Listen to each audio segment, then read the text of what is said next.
જેને અટકાવવું જરૂરી હતું આપણી લોકશાહીને જીવંત રાખવા માટે, એ જ વિચાર સાથે 1985ના વર્ષમાં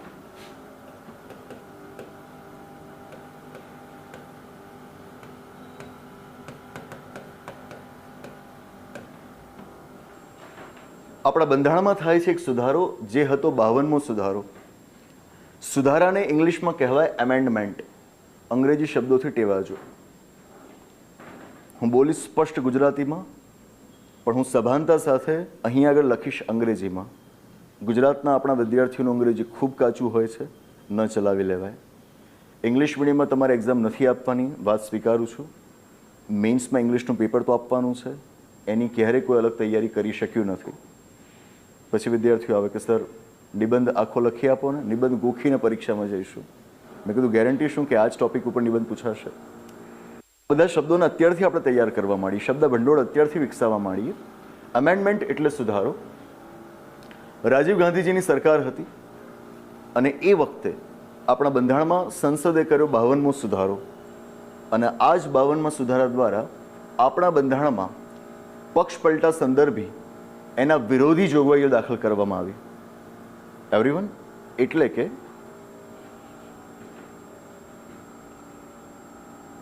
આ 52મો સુધારો એટલે જ પક્ષ પલટા વિરોધી કાયદો. Very important. વાસ્તવમાં પક્ષ પલટા વિરોધી કાયદો એવું બોલાય છે, પણ આ નામનો કોઈ કાયદો નથી. જેમ કે તમે જુઓ છો આરટીઆઈ એક્ટ, તમે જોયા farm lose, Lokpal and Lokayukta act, IPC, CrPC, evidence act.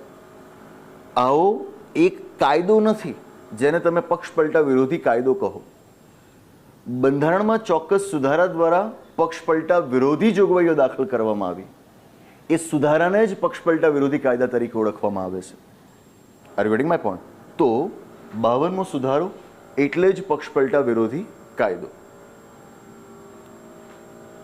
સમય સાથે આપણી પરીક્ષામાં પોલિટિકલ હિસ્ટ્રીના પણ ક્વેશ્ચન્સ આવવા માંડ્યા છે, રાજકીય ઇતિહાસના પણ સવાલો આવવા માંડ્યા છે. 2 વર્ષ પહેલાની યુપીએસસી પ્રિલિમ્સમાં એક સવાલ હતો. પહેલો બંધારણીય સુધારો જ્યારે થયો ત્યારે દેશના પ્રધાનમંત્રી કોણ હતા? બાલિશ સવાલ છે, બહુ સામાન્ય સવાલ છે. પહેલો સુધારો 1951ના વર્ષમાં થયો હતો. ઓબ્વિયસ છે, નહેરુજી જ આપણા પ્રધાનમંત્રી હોય. શીખ શું લેવાની છે? અને સામાન્ય સવાલ માનીને કાઢી નથી નાખવાનો. શીખ એ લેવાની છે કે આપણને પરીક્ષામાં સવાલ આવા પણ પૂછાય કે ફલાણો ફલાણો સુધારો થયો ત્યારે દેશના પ્રધાનમંત્રી કોણ હતા.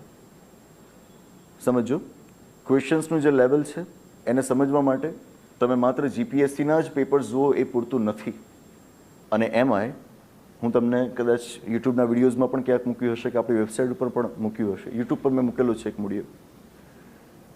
યુપીએસસીના પ્રિલિમ્સના ક્વેશ્ચન્સમાંથી બેઠા કોપી કરીને જીપીએસસીની પ્રિલિમ્સમાં ક્વેશ્ચન્સ મુકાયા હોય એવા ઉદાહરણો છેલ્લી 2 જીપીએસસીથી બની રહ્યા છે. જેમ કે લાસ્ટ જીપીએસસી પ્રિલિમ્સનો એક ક્વેશ્ચન ડાયક્લોફેનાક સોડિયમ વિશે. આ જે ગીધો અત્યારે આપણને બહુ દેખાતા નથી ને, એમની સંખ્યા ઘટી રહી છે, તો એના માટે એક મેડિસિન, એક સોલ્ટ જવાબદાર છે જેનું નામ છે ડાયક્લોફેનાક, જે આપણે પેઇનકિલર તરીકે વાપરીએ ને, એ દુખાવાને મારવા માટે એ હોય. યુપીએસસીએ 4-5 વર્ષ પહેલા પ્રિલિમ્સમાં સવાલ પૂછ્યો હતો. Are getting my point? હવે આ લોકોએ પાછો જીપીએસસી પ્રિલિમ્સમાં આપણને પૂછ્યો. Got my point? The point in making is, વધુ સારી પ્રેક્ટિસ માટે, વધુ ટાઈપના ક્વેશ્ચન્સ જાણવા માટે જીપીએસસી ઉપરાંત યુપીએસસી પ્રિલિમ્સના પણ પેપર્સ જોતા રહેવું. અને યુપીએસસીમાં પણ માત્ર આઈએએસની પ્રિલિમ્સને એવું નહીં, તમને જે યુપીએસસી પ્રિલિમ્સના પેપર્સ મળે એ પછી સીડીએસની પણ કેમ નથી હોતી, combined defence services, CAPF assistant કમાન્ડન્ટની પ્રિલિમ્સ પણ કેમ નથી હોતી, એ તમામના પ્રશ્નો જોવા. ઈપીએફઓમાં આસિસ્ટન્ટ કમિશનરની પોસ્ટ માટે પણ યુપીએસસી પ્રિલિમ્સ લે છે, એના પેપર્સ જોવાના. પ્રેક્ટિસ મળવી જોઈએ, દેટ ઇઝ મેઇન થિંગ. તો રાજીવ ગાંધીજીના સમયમાં 1985ના વર્ષમાં આપણા બંધારણમાં થાય છે 52મો સુધારો, અને એના દ્વારા પક્ષ પલટા વિરોધી જોગવાઈઓ આપણા બંધારણમાં દાખલ કરાય. નાવ જોગવાઈઓ દાખલ કરાઈ, ઘણી સારી હતી, અને એના દ્વારા આપણા દેશમાં પક્ષ પલટાને આપણે કંટ્રોલમાં લાવી પણ શક્યા. પણ હજુ એમાં કંઈક ખામી જણાતી હતી, કંઈક ખોટું જણાતું હતું. એટલે 2003ના વર્ષમાં અટલ બિહારી વાજપેયીજીની સરકાર ત્યારે આપણા દેશમાં હતી.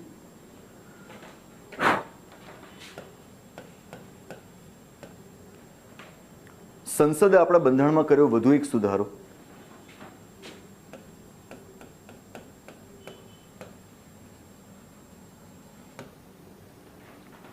અને એ હતો 91મો સુધારો, 91st અમેન્ડમેન્ટ. આના દ્વારા પક્ષ પલટાને રોકવા માટે હજુ અમુક નવી જોગવાઈઓ દાખલ કરવામાં આવી. What does that mean? હવે એન્ટી ડિફેક્શન લો, પક્ષ પલટા વિરોધી કાયદો એટલે માત્ર 52મો સુધારો નહીં, 91મો સુધારો એ ખરો. મતલબ કે આ બંને સુધારાઓને સંયુક્તપણે આપણે પક્ષ પલટા વિરોધી કાયદા તરીકે ઓળખવાનો છે. Am I clear with everyone? Okay, that's it. આપે પહેલાં પણ તૈયારી કરી હશે અને હું માનીશ કે તૈયારીઓ સારી જ રહી હશે, પણ મારા 11 વર્ષના અનુભવમાં મેં વિદ્યાર્થીઓની અંદર જે ખામીઓ જોઈ છે એને ધ્યાનમાં રાખીને હું વારંવાર તમને ટકોર કરતો રહીશ. એને બહુ પોઝિટિવલી લેજો. બંધારણની જ્યારે વાત આવે ને તો આપણને એક ગૂંચવાડામાં નાખી દેવામાં આવતા હોય છે, પડોજણમાં પાડી દેવામાં આવતા હોય છે. શું? અનુચ્છેદો યાદ રાખો, બંધારણીય સુધારા યાદ રાખો. ખોટી ભ્રમણાઓ છે, આપણે એને તોડી નાખીશું. ક્લાસમાં પ્રકરણોની ચર્ચા કરતાં કરતાં તમને સુધારા યાદ રહી જશે. તમારે એને યાદ રાખવાની કોઈ માથાકૂટમાં પડવું નહીં પડે. સુધારાઓ તમારે યાદ રાખવાના છે. બધા સુધારાઓ તમને ક્લાસમાં યાદ રહી જશે. જરાય ગૂંચવાડો નહીં થાય જો આ પદ્ધતિને અનુસરશો. કઈ પદ્ધતિ? સુધારાઓને યાદ રાખવા માટે ક્યારે સુધારાઓની યાદીને ન વાંચવી. દરેક પુસ્તક, લક્ષ્મીકાંત હોય, XYZ ગુજરાતના બીજા કોઈ પબ્લિકેશનનું બુક હોય કે આપણી બુક હોય, દરેકની અંદર બંધારણીય સુધારાનું એક પ્રકરણ આપ્યું હશે. સુધારા થાય કેવી રીતે એની પ્રક્રિયામાં સમજાવી હશે, અને પછી બધા જ 105 સુધારાઓનું લિસ્ટ ત્યાં આગળ આપ્યું હશે. ક્યારેય એ લિસ્ટ સીધું વાંચવા જવાનું નહીં. અને જો યાદ રાખવા ગયા ક્રમબદ્ધ લિસ્ટમાંથી, ક્યારે યાદ રહેશે નહીં. કરવાનું શું? દરેક પ્રકરણ સાથે સુધારાઓને જોડી દેવાના. જેમ કે અત્યારે આપણે જોડે 52મો અને 91મો સુધારો મેં એન્ટી ડિફેક્શન લો સાથે જોડ્યો. That's all. આ સુધારાઓ મને અહીં આગળ જ યાદ રહી ગયા. અત્યારે મને ખબર નથી કે 51મો સુધારો શેના વિશે છે, કે 53મો શેના વિશે છે, 90મો શેના વિશે છે, 92મો સુધારો શેના વિશે છે. જે તે પ્રકરણમાં આવી જશે. Are you getting my point? રોજના રોજ આ રીતે અનુચ્છેદોને આપણે જોડતા જઈએ, સુધારાઓને જોતા જોઈએ. અંદાજો નહીં આવે કે 10-12 દિવસની અંદર લગભગ બધા સુધારા યાદ રહી ગયા હશે. પણ આ પદ્ધતિને અનુસરવી પડે.